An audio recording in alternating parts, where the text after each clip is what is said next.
Woke up this morning with a sore throat, so drink of choice is some green tea. We got some organic local honey.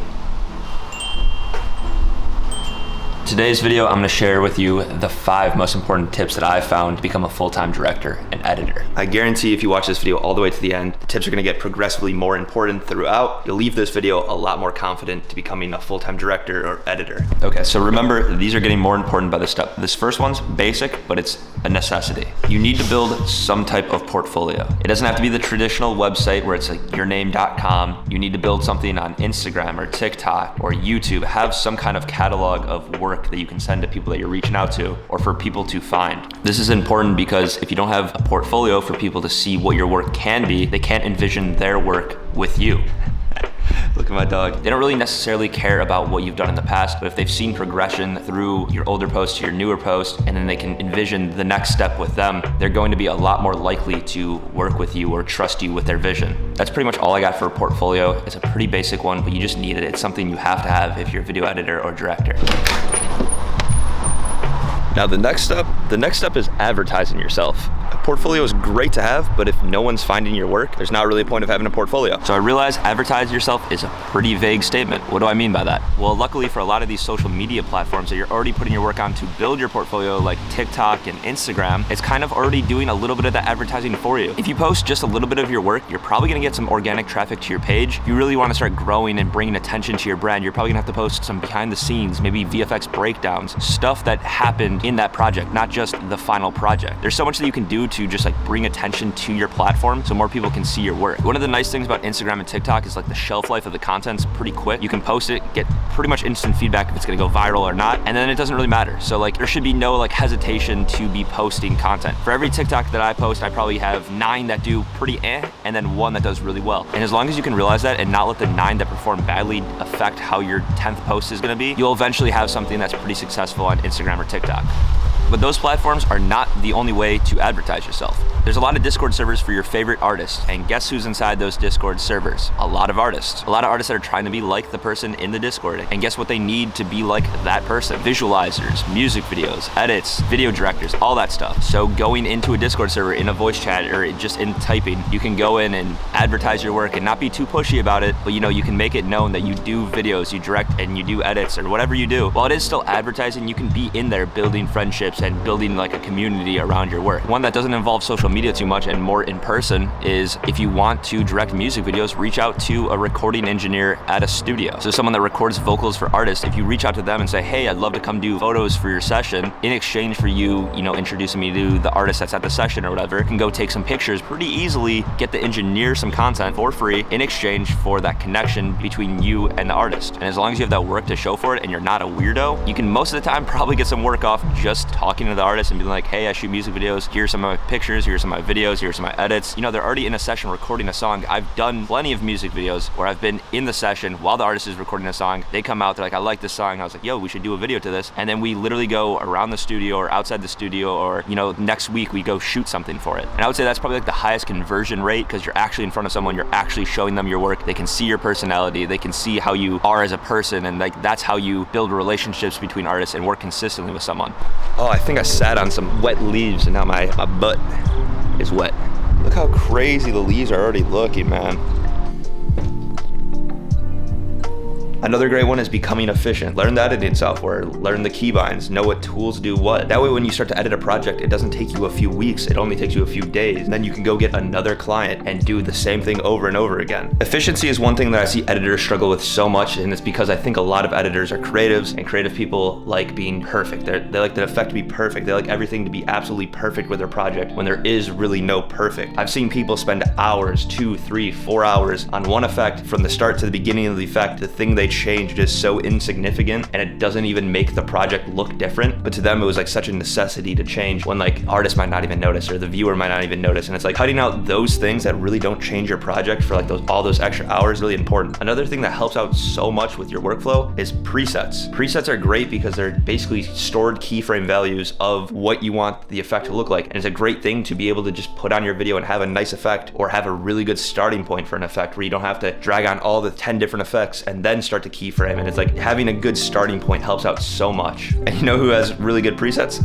Me. I have a bunch of presets on my website, brandalmada.com. I spend a lot of time making these presets, so much time that actually you guys probably wouldn't even believe sometimes. Like I was talking about in the last video, how I spent over 24 hours ripping and scanning over paper in 4K just for one pack. Yeah, I kind of do that with all my preset packs, and they're all super high quality stuff that I would personally use. I think it's pretty much a no-brainer to have some kind of presets in your library of editing tools because it's gonna make you quicker. It's gonna make your effects look better. It's gonna give you a really good starting point and inspire creativity. So I highly suggest you go check out my website, linked in the description. A huge catalog of presets, packs, overlays, sound effects, all that stuff. Basically everything you need to speed up your workflow and have a stylized look for your video. And efficiency applies for directors too when you're shooting. Know your camera settings, know what angles you want, pre-plan your shoots. That way when you're out there, you can shoot the video in a few hours versus 5. Efficiency is a huge one. Just because you do something quickly doesn't mean you do it improperly or bad. I think that's a very common misconception, as if you can do something really quickly, it's you didn't put in enough work or make it look good enough. Whereas like I've been editing for over 10 years now, and it's like I can do a pretty complex effect relatively quickly compared to someone that just started, and it'll probably look better. And that's because efficiency isn't just the quickness, it's also how well you can get something done in a timely manner. You know, just working, practicing, and dialing and everything will help you out a lot. We're about to order up some Chipotle. I do not feel like cooking right now. Bro, chicken's $9.20 now?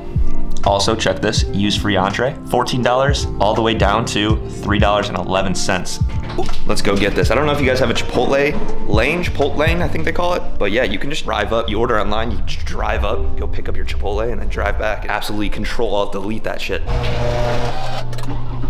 Another really important thing that I see most directors and editors struggle with is charging more. If Chipotle is charging more for tortillas, you should be charging more for videos. If you have quality work, you're consistent, you're fun to work with, you can charge more. Plenty of video editors and directors out there that are flaky. They don't turn in their videos on time, or they ghost the artist, their work sucks, they're not a good person to talk to. If you have all those things in line, if you're consistent, if you say you're gonna have the video done by Thursday, you'll have it done by Thursday, and you give it to them on Wednesday night or Thursday morning, they will like that. If you're respectful and you treat them not only like a client, but also like a person and almost like a friend, they'll like working with you a lot more. There's a lot of like really little things that you can do as a director and editor, and it's kind of just being the better person that allows you to charge more than a lot of editors and directors. And it's like, this is an example I always give. Would you rather do 10 $100 videos or one $1,000 video? I hope the answer is one $1,000 video, because you only have to edit one video, so 10 times less work. Like, you could allow yourself to spend a little bit more time on the $1,000 video because now you don't have to go edit 9 others after that. And I know a lot of people are saying like, oh, it's not easy to get a $1,000 client. And it's like, yeah, it's not the easiest thing to reach out to someone, but like once you find that high value client, it's way easier to keep them. I've also found that most of the time higher paying clients are the people that are more trusting in your vision, easier to work with. They're not hounding you for deadlines and all this stuff. They have a respect. They hired you for a reason, and they're doing something professional on their end because they're able to pay you $1,000 for a video. They already got their stuff in check to do multiple videos with you because they're coming out with projects, because they're more likely to be doing it full time or in the pursuit of doing it full time. Whereas like someone that's just paying you $100 might just be, you know, messing around with music, having fun, and they quit tomorrow or they quit next week, and then yeah, you got paid, but like you don't have another video coming. Charging more allows you to save more time, make more money, and work with better clients. Once you break into it, you know you're worth that $1,000 video, $2,000 video, $5,000 video, whatever the number is. It doesn't really matter. It's just an example. But once you know you're worth that and people are willing to pay, it's way easier to be confident when you're asking a client $4,000 for a video. It's way easier to just ask the same client that you just worked with for a $1,000 video for another one, or a $1,250 video, or like you can always start charging more and, you know, upselling in different ways where you can charge more for people that you've charged less for in the past as well.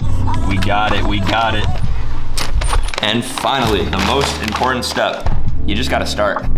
It might be a little bit boring of advice, but yeah, starting is the most important. I'm not gonna be able to tell you the best portfolio to build or the best site to advertise on or the best way to get new clients or how to be the most efficient video editor. That just all comes with starting and learning. Just showing up with like most things in life, the most important thing, right? Like for example, if you want a six-pack, probably know that you should probably be going to the gym and eating healthier. Maybe you might not know the best way to do it, but I bet if you start going to the gym and eating healthier, you'll be closer to a six-pack than sitting on the couch and eating McDonald's. Like just start, put yourself in a position where you're kind of forced to make it work. When I withdrew from college, I put myself in a position where it's like, I either make this video editing stuff work, or I just work a really bad job for the rest of my life that I don't enjoy, and I have to do that for the rest of my life. And I kind of forced myself into a position where I figured myself out. I got an internship doing video editing, social media managing for a company, and then that turned into a job, and then I started doing music videos, and then I figured out music videos, and then I started doing YouTube videos. Like, if you would have told me that dropping out would have made me work at a beauty care company to do their social media managing, to then learn music videos, do music videos, and then start YouTube tutorials, I probably wouldn't have believed you, because that's like a crazy path, right? Like, how would you have known that? But I just started and I figured it out, and I'm still figuring it out. Like, I'm sure 5-10 years from now, YouTube tutorials aren't gonna be the only thing I'm doing. I almost guarantee you that. But just starting and putting yourself in a position where you're almost forced to do stuff. I know different people are at different stages in their life. I was able to withdraw from college, get a job, figure out this video editing stuff while saving money, and that was extremely helpful. But just because you don't have that exact same scenario doesn't mean you can't make it work. I think one of the worst ways of thinking is because someone that did something had it better than you or whatever, discredits you from being able to do it because you're in a worse situation. That's like a victim mentality. If you don't just figure it out yourself, then I don't know, you're sad and don't figure it out. So like, just figure it out.